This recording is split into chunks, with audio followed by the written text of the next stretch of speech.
जय श्री श्याम सभी श्याम प्रेमियों को। कैसे हैं आप सभी? आशा करती हूँ बांके बिहारी जी की कृपा से आप सभी कुशल होंगे। आज मैं आपके समझ लेकर आई हूँ भगवत कृपा पाने वाली सबरी जी का चरित्र, जिन पर प्रभु श्री राम ने अपनी अपार कृपा बरसाई है।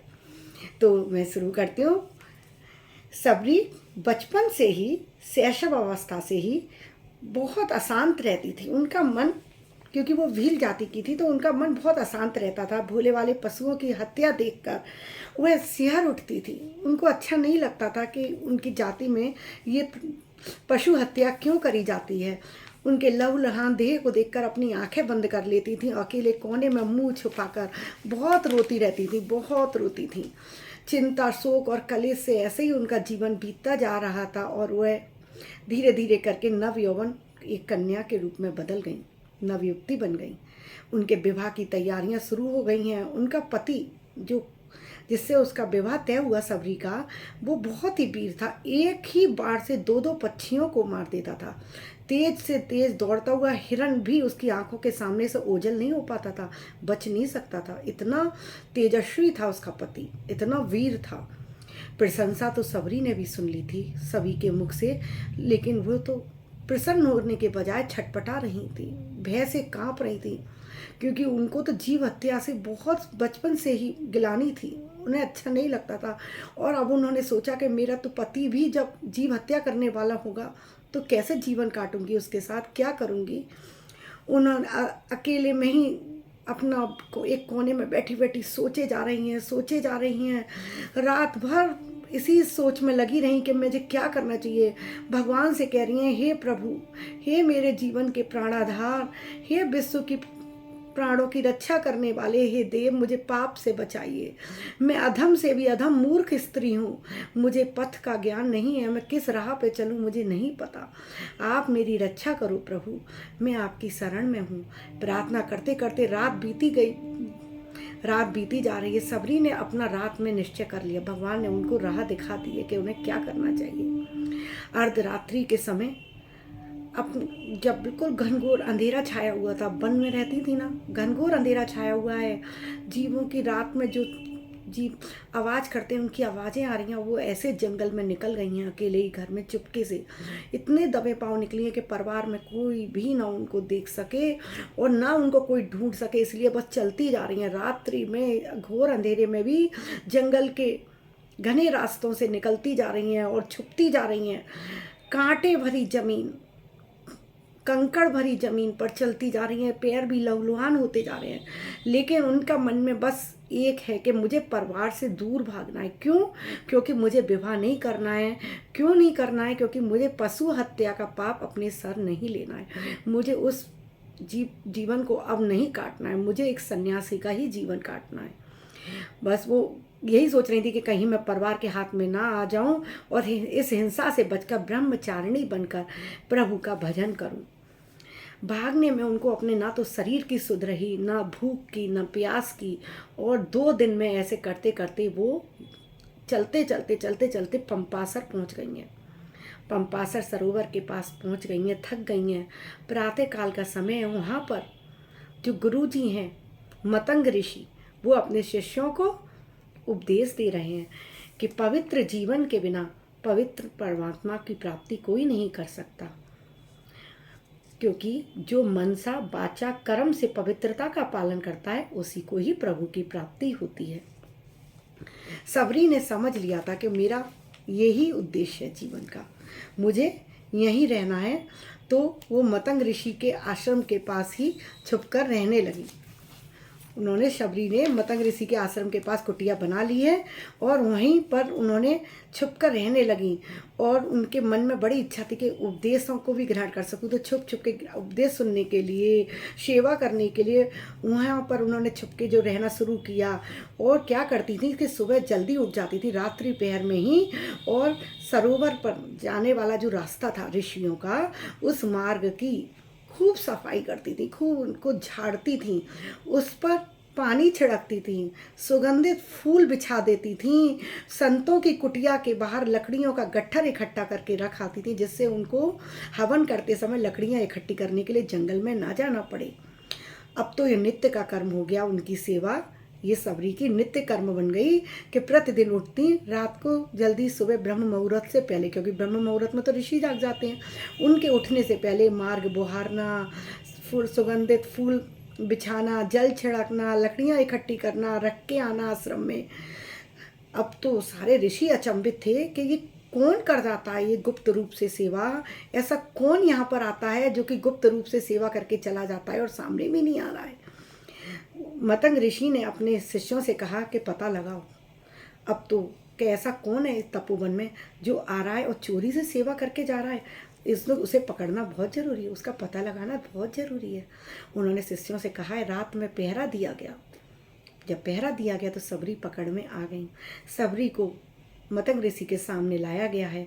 वो तो बेचारी भय से और संकोच बस कांपने लगी हैं, उनके पैरों में गिर पड़ी।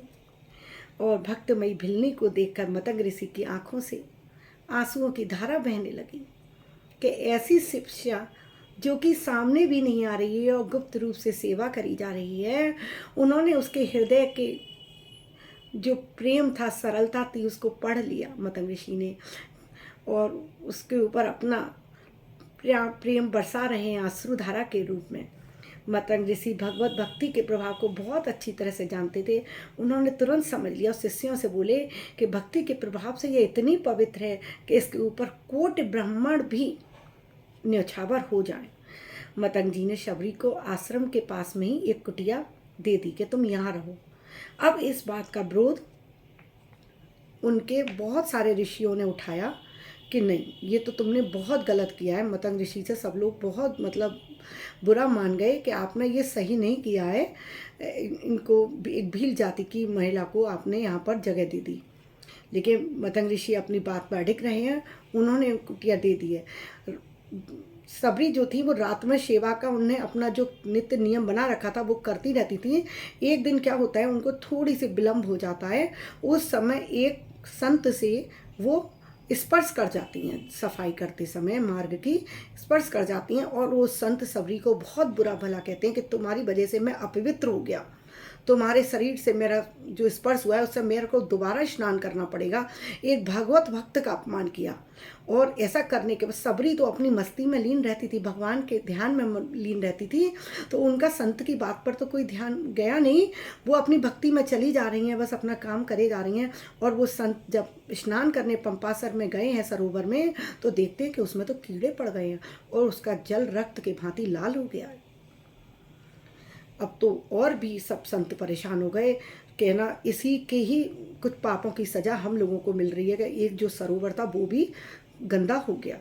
उन्होंने उस समय भी नहीं समझा कि भक्त वत्सला सबरी, भगवान की जिसके ऊपर इतनी कृपा है, उस सबरी के पापों से नहीं बल्कि तुमने जो उनका अनादर किया है उसकी वजह से वो हुआ है। धीरे धीरे मतंग ऋषि का शरीर भी वृद्ध होने लगा। वो एक दिन सबरी से कहते हैं कि पुत्री, अब मेरा देह छोड़ने का समय आ गया है, तुम यहीं आश्रम में रहो। वो कहती हैं गुरुवर, मैं आपके बिना नहीं रह सकती, आप ही मेरे प्राणधन हो, आप ही मेरे जीवन के आधार हो, मैं आपके बिना नहीं रह सकती। गुरुवर समझाते हैं शबरी को कि देखो तुम यहाँ रहो और प्रतीक्षा करो, एक दिन प्रभु राम आएंगे और तुम्हें दर्शन देंगे, तुम्हारे ऊपर कृपा करेंगे। गुरुवर की ऐसी बातों को सुनकर सबरी को हिम्मत मिलती है। गुरुवर अपने शरीर त्याग देते हैं, ब्रह्मलोक चले जाते हैं, बैकुंठ चले जाते हैं। सबरी अपनी नित्य क्रिया वैसे ही करती रहती हैं, धीरे धीरे करके वृद्धावस्था को पहुंचती हैं। एक दिन सबरी को प्रतिदिन सबरी है ना भगवान की राह जोती रहती थी। जब मार्ग साफ करती थी, भगवान के लिए फल इकट्ठे करती थी भोग लगाने के लिए कि भगवान आएंगे तो ऐसे करूँगी, फूल उनके चरण धोंगी, उनको कुछ खिलाऊंगी, कंदमूल खिलाऊंगी। तो भगवान के लिए नित्य उन्हें सेवा का आयोजन करती थी, तो रोज़ भगवान का इंतज़ार करती थी। एक दिन उनको पता लगता है कि भगवान आए हैं, पंपासर में भगवान पधारे हैं। अब तो जब उन्होंने आगमन का सुना है, वो अपनी जाति का सोच के कि मैं तो मलिन जाति की हूँ, छुप गई हैं आश्रम में कि मैं भगवान के सामने नहीं आऊँगी। और भगवान ने वहाँ पर आकर सबसे पहले सबरी के विषय में ही संतों से पूछा है कि सबरी किधर है, हमें सबरी से मिलना है। क्योंकि जो शुद्ध प्रेम होता है भगवान तो उसी को ही याद करते हैं के रघुपति सुनि भामिनी बाता, मानो एक भगत करे नाता। के विधिया स्तुति करूँ तुम्हारी, अधम जात में जड़ मते भारी। अधम ते अधम अधम अति नारी, तिन में मैं मति मंद अघारी। जब आश्रम में पधारे श्री राम जी तो सबरी कहती हैं, हे प्रभु मैं तो अधम से भी अधम हूँ, मैं कैसे आपकी पूजा करूँ, कैसे सेवा करूँ, मुझे तो कुछ भी नहीं आता है। भगवान उनकी सरलता पर, उनके निश्चलता पर अधीर होने लगते हैं। जब वो साष्टांग दंडवत करती हैं भगवान के श्री चरणों में, भगवान उनको माता के सम्मान देते हैं और उनको बैठाते हैं। वो उनके प्रभु के चरण प्रक्षालन करती हैं, फिर प्रभु के लिए बेर लेके आती हैं और अपने हाथों से मीठे मीठे बेर भगवान को खिलाती हैं। उसी समय जब सारे ब्राह्मणों को पता लगता है कि भगवान शबरी के आश्रम में चले गए हैं, उनका घमंड चूर हो जाता है। उनको तो लगा था कि ब्राह्मण सबसे पहले प्रभु श्री राम लक्ष्मण हमारे पास आएंगे, जब वन में पधारे हैं तो हमसे मिलेंगे, लेकिन प्रभु तो सबरी के पास गए हैं, तो उनका घमंड चूर हो जाता है और वो सबरी के कुटिया में जाते हैं उनसे भगवान के से मिलने के लिए, दर्शन के लिए। वहाँ जाकर भगवान के चरणों में साष्टांग दंडवत करते हैं। फिर प्रभु से पंपासर सरोवर के बारे में बात करते हैं कि प्रभु पता नहीं क्या बात है कि हमारे यहाँ पर पंपासर सरोवर है, उसमें कीड़े पड़ गए हैं और उसका जल भी लाल हो गया है खून की भांति। भगवान कहते हैं, तुमने एक दिन सबरी का जो अपमान किया था, ये उसी का ही दोष है, उसी का ही पाप लगा है कि पंपासर सरोवर में कीड़े पड़ गए, उसका जल लाल हो गया है। तो सब लोग कहते हैं कि प्रभु ये कैसे सही होगा। तो बोले, पहले तो तुम्हें चरणों को छू के सबरी से क्षमा याचना करनी पड़ेगी। सारे ब्राह्मण सबरी के चरणों में गिर पड़ते हैं, उनसे अपनी गलती के लिए क्षमा मांगते हैं। जो अपराध किया, जो सारे जीवन उनका बुरा भला कहा सबरी को, मतंग ऋषि के समक्ष, उनकी समाधि के समक्ष उनसे क्षमा मांगते हैं कि उन्होंने मतंग ऋषि पर भी विश्वास नहीं किया कि आप सबरी कितनी भगवत प्रेमी हैं। फिर उसके बाद भगवान कहते हैं कि अब सबरी के चरणों से ही पंपासर सरोवर का जल शुद्ध होगा। तो सबरी को लेके सब पंपासर सरोवर जाते हैं और सबरी जब पंपासर सरोवर में अपना चरण रखती हैं, वैसे ही इस पंपासर सरोवर का जल फिर से शुद्ध हो जाता है, सुंदर सुंदर फुस फुस में दिखने लगते हैं। ये होती है भक्त की भक्ति का परिणाम। जब भगवान किसी पर कृपा करते हैं, जब कोई सरल हृदय है, तो भगवान कैसी कृपा करते हैं। जब भगवान की प्राप्ति सबरी को हो गई है, भगवान मिल गए हैं, अब तो सबरी के पास और कुछ रह ही नहीं गया। उनको तो ऐसा लगा उनका जीवन पूर्ण हो गया है। उन्होंने उसी समय ब्राह्मणों के समझ, भगवान के समझ अपनी देह त्याग दी है, भगवान में लीन हो गई हैं और भगवान को प्राप्त कर लिया है। ये था सबरी का चरित्र। कितना सुंदर चरित्र है। एक भील जाति में पैदा होकर भी, पशु पक्षियों की हत्या करने वाले कुल में पैदा होकर भी अपने आप को इतना बड़ा भक्त बनाना कि जो इतने युग बीत गए अभी भी वो उदाहरण के लिए हमारे समक्ष हैं कि उनका जीवन कितना सुंदर था, कितना अच्छा था, कैसे उन्होंने तपस्या करी और अपने आप को छुपाकर करी। सेवा का कभी मूल्य नहीं मांगा। गुरु ने ही आशीर्वाद दिया कि तुम्हें प्रभु श्री राम मिलेंगे। और प्रभु श्री राम तो अपने सरल भक्तों पर बहुत ही जल्दी कृपा करते हैं। रघुराज कहो यदुराज कहो, तुम रूप अनूप दिखाते हो। रघुराज कहो यदुराज कहो, तुम रूप अनूप दिखाते हो। कभी मुरली मधुर धर लाते हो, कभी धनुष बाण धर लाते हो। रघुराज कहूँ यदुराज कहूँ, तुम रूप अनूप दिखाते हो। आपको शबरी का भक्त चरित्र जो मैंने सुनाया अच्छा लगा हो, कर्ण प्रिय लगा हो, तो मेरे चैनल पर कृपया बने रहिएगा। और हाथ जोड़कर आपसे निवेदन करती हूँ, मेरे चैनल को लाइक और सब्सक्राइब जरूर कर दीजिएगा और अपने सगे संबंधियों में भी शेयर कीजिएगा, जिससे वो भी आनंद की प्राप्ति कर सकें, इसको सुन सकें। और मेरे चैनल को जाते जाते बेल आइकन को भी दबा दीजिएगा, जिससे मेरे सारे वीडियोज़ के नोटिफिकेशन आपको मिलते रहें।